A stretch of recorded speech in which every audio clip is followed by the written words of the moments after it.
오거돈 전 시장의 성비위 사건과 관련해 피해자 보호에 책임이 있는 부산시가 정작 피해자의 현재 상황조차 파악하지 않았던 걸로 확인됐습니다.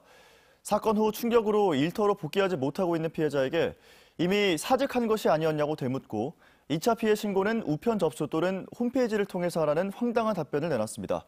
정은주 기자의 단독 보도입니다. 오거돈 전 시장 사퇴 하루 뒤 부산시는 피해자에 대한 2차 가해를 엄벌하겠다고 밝힙니다. 제일 우려되는 게 모두에 말씀드렸듯이 그 피해자분에 대한 2차 가해 우려입니다. 그런 부분들에 대해서 그러니까 그런 사례가 있으면 일벌백계하겠다는 그런 말씀을 드리는 겁니다. 하지만 정작 부산시는 피해자의 현 상황조차 파악하지 않고 있었습니다. 시장 권한대행의 기자회견이 끝난 뒤 그날 오후 부산시 관계자는 일터 복귀와 2차 피해 관련 대책을 묻는 피해자에게 이미 사직 처리가 되지 않았냐며 오히려 되묻습니다. 사건 이후 충격으로 출근을 하지 못하고 있는 피해자가 퇴사하지 않았는데 어떻게 된 건지 묻자 그제서야 잘못 알았다며 한 발 물러섭니다.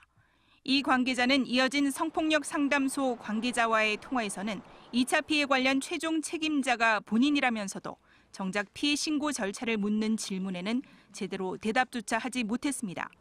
이후 문자를 통해 보내온 답변은 2차 피해 신고는 우편 접수나 시청 홈페이지, 청렴 소리함을 통해 가능하다는 것이었습니다. 이 같은 수준의 대화조차 부산시가 2차 피해를 막겠다며 기자회견까지 열면서도 정작 피해자 측의 상황이나 입장을 묻는 시도조차 하지 않자 피해자 측이 연락을 시도해 이루어진 것입니다. MBC 뉴스 정은주입니다. 지난주 중구와 북구에서도 재난지원금을 주기로 결정하면서 부산 지역 모든 구군 주민들이 재난기본소득을 받게 됐습니다. 이미 지급을 시작한 곳도 있는데요. 이렇게 받은 지원금을 다시 기부하는 따뜻한 움직임도 확대되고 있습니다. 현지호 기자입니다. 지난달 기장군에서 처음 시작한 코로나19 재난기본소득. 정부의 재난지원금과 별도로 모든 주민에게 현금을 주는 제도로 북구까지 동참하며 부산 지역 모든 구군으로 확대됐습니다. 당장 쓸 수 있는 돈을 풀어 지역 경제를 활성화하려는 시도입니다. 하여튼 여러 가지 루트를 통해서 민원을 제기를 하고 있습니다. 빠른 조치를 취한다는 긍정적인 반응을 보이고 있는 상태입니다. 중구와 기장구는 10만 원씩, 부산 진구와 수영구 등 14개 구에선 5만 원씩 소득과 관계없이 모든 주민에게 지급되며 지역 화폐와 선물 카드, 계좌이체 등 각기 다른 형태로 추진되고 있습니다. 이런 가운데 일부 지역에선 어려운 이웃을 위해 써달라며 지원금을 다시 내놓는 사례도 늘고 있습니다. 모든 국민들이 지금 드리고 있습니다. 그런데 그중에서 더 어려운 국민들한테 조금이나마 더 혜택을 드리기 위해서 이 나눔 운동을 시작하게 되었고, 사상구와 영도구는 별도의 계좌를 마련해 지원금을 곧장 기부 계좌에 입금할 수 있도록 했고, 기장군의 경우 공무원과 주민, 기업 기부가 잇따르며 모인 기부금이 1억 4천만 원을 넘겼습니다. 다른 기초자치단체들도 기부를 독려하기 위해 캠페인과 사은행사 등 다양한 방안을 고민하고 있습니다. 다음 달부터 지원금 지급이 본격화되는 가운데 기부 움직임도 점차 확대될 것으로 보입니다. MBC 뉴스 현지호입니다. 다음은 오늘 아침 신문 살펴보겠습니다. 먼저 국제신문부터 만나보시죠. 한국판 홀로코스트라고 불리는 형제복지원 사건의 피해자 절반 이상이 극단적인 선택을 시도했었다는 기사인데요. 부산시가 처음으로 실태 연구를 한 결과입니다. 한 피해자의 직접 사람을 생매장한 경험도 있다는 증언도 실려 있는데요. 당시 원장이 직접 지시했을 뿐만 아니라 생매장에 가담했다는 진술도 나와 국가 차원의 공식 조사가 시급하다고 지적했습니다. 다음 기사입니다. 지난해 10월 4명이 숨진 사하구 구평동 산사태 속보인데요. 부산시는 자연재해가 아닌 성토사면 붕괴 사고, 즉 인재로 결론을 냈고 토지 소유주인 동아학숙과 책임 공방을 벌여온 국방부는 조속한 복구공사를 약속했다고 전했습니다. 다만 복구공사와는 별도로 사고 피해자의 유족 등이 제기한 12억 9천만 원의 손해배상 주체를 두고 둘의 법정 다툼은 이어질 걸로 전망했습니다. 다음은 부산일보입니다. 양산의 음식 쓰레기, 생활 폐기물, 하수 슬러지를 한꺼번에 처리하는 국내 첫 지하복합 플랜트가 들어선다는 기사입니다. 오는 2023년까지 동면 가산산단공원 지하 10m에 음식 쓰레기, 폐기물, 슬러지를 하루 30톤 처리할 수 있는 복합 플랜트를 지을 예정이라고 하는데요. 여기서 발생된 연간 9억 원 상당의 전기와 열은 주변에 공급된다고 덧붙였습니다. 지하에 지어지기 때문에 혐오시설 논란도 적을 걸로 전망했습니다. 오늘 마지막 기사입니다. 이달 말부터 다음 달 초까지 이어지는 황금 연휴를 맞아 모처럼 부산 지역 호텔업계 예약률이 껑충 뛰었다는 소식입니다. 강원권, 제주도의 회복세에 미치진 못하지만 해운대, 기장군의 호텔 예약률이 최대 80%까지 올랐다고 합니다.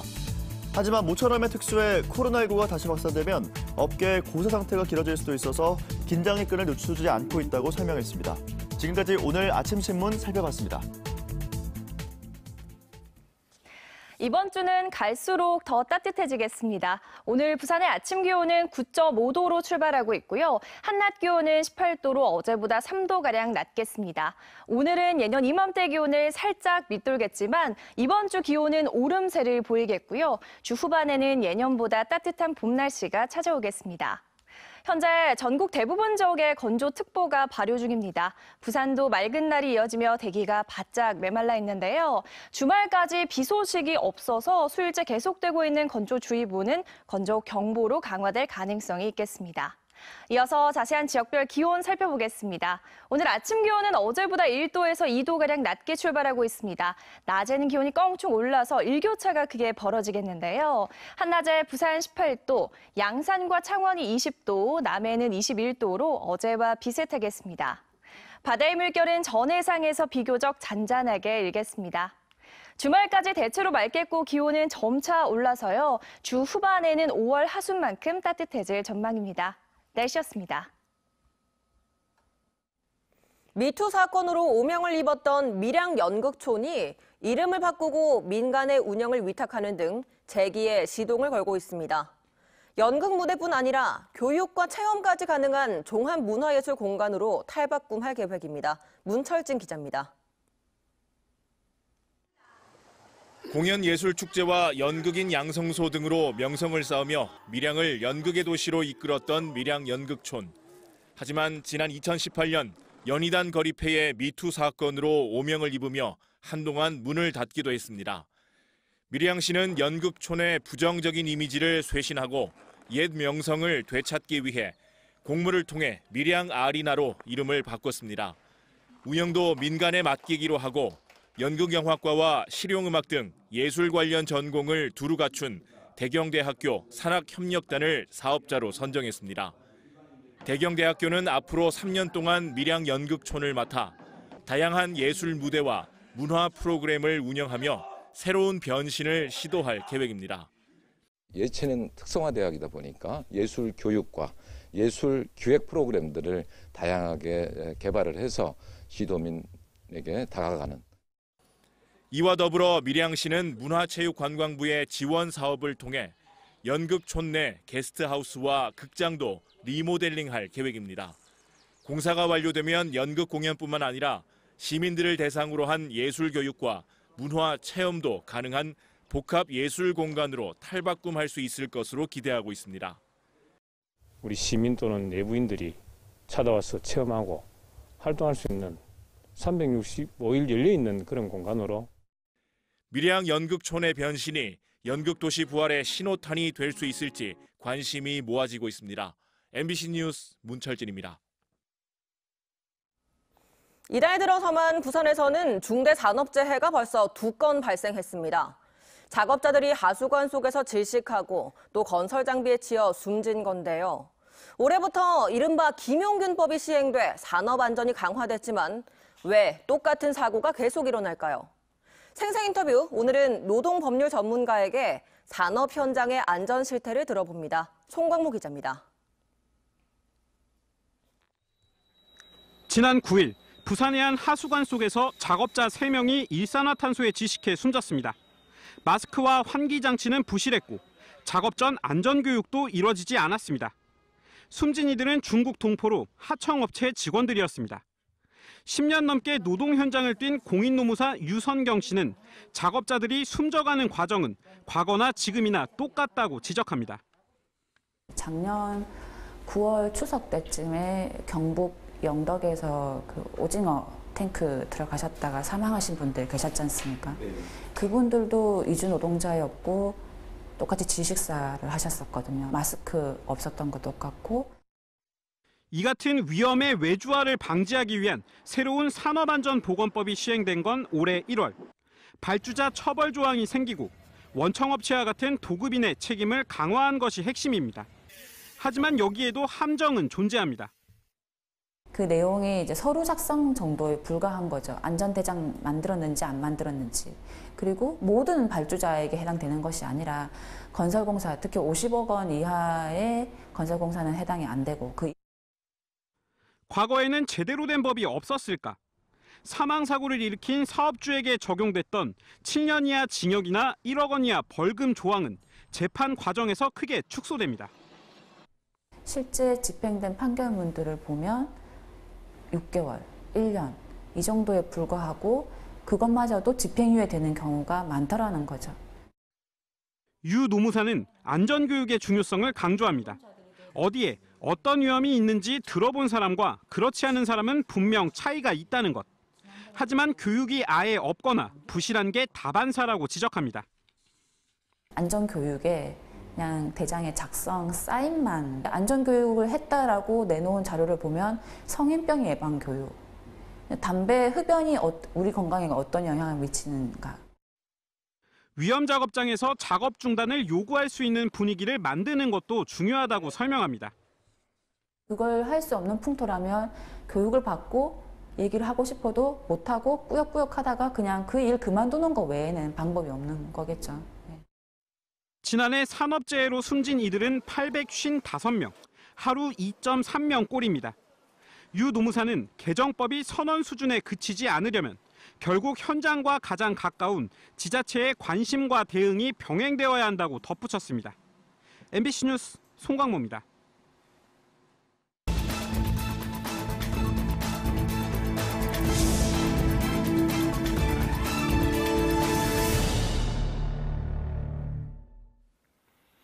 어젯밤 9시쯤 북구 덕천동의 한 목욕탕 창고에서 불이 났습니다. 불은 세탁기 등을 태워 300만 원 상당의 재산 피해를 낸 뒤 10여 분 만에 꺼졌습니다. 건물에 있던 4명이 긴급 대피해 인명 피해는 없었습니다. 소방당국은 정확한 화재 원인을 조사하고 있습니다. 지난 25일 11시 50분쯤 남구 용당동 신선대 유원지 입구에서 40대 A씨가 운전하던 승용차가 도로에 불법 주차된 덤프트럭을 추돌했습니다. 이 사고로 차량에 불이 붙었지만 A씨는 빨리 대피해 가벼운 부상을 입었습니다. 경찰은 A씨가 운전 부주의로 앞을 제대로 보지 않고 운행하다 사고를 낸 걸로 보고 정확한 사고 경위를 조사하고 있습니다. 부산시가 코로나19로 수출 판로 개척에 어려움을 겪는 지역 중소기업을 위해 플랫폼을 활용한 수출 지원 사업을 추진합니다. 부산시는 코로나19로 해외 전시회 등 대면 마케팅이 전면 취소됨에 따라 인도와 아세안 등 신남방국 TV 홈쇼핑과 아세안 이커머스 플랫폼 등을 활용한 지역 중소기업의 비대면 마케팅을 지원합니다. 또 코트라 해외 무역관을 활용한 맞춤형 화상 상담과 해외 마케팅을 대행해주는 긴급 해외 지사화 사업도 확대합니다. 이와 함께 수출 대금 미회수나 해외 시장 상황 변화에 따른 피해 등에 대비해 수출보험 보증료 지원 한도를 확대하고 해외 마케팅 활동비도 지원하기로 했습니다. 해경의 해상훈련에 드론 교육이 도입될 전망입니다.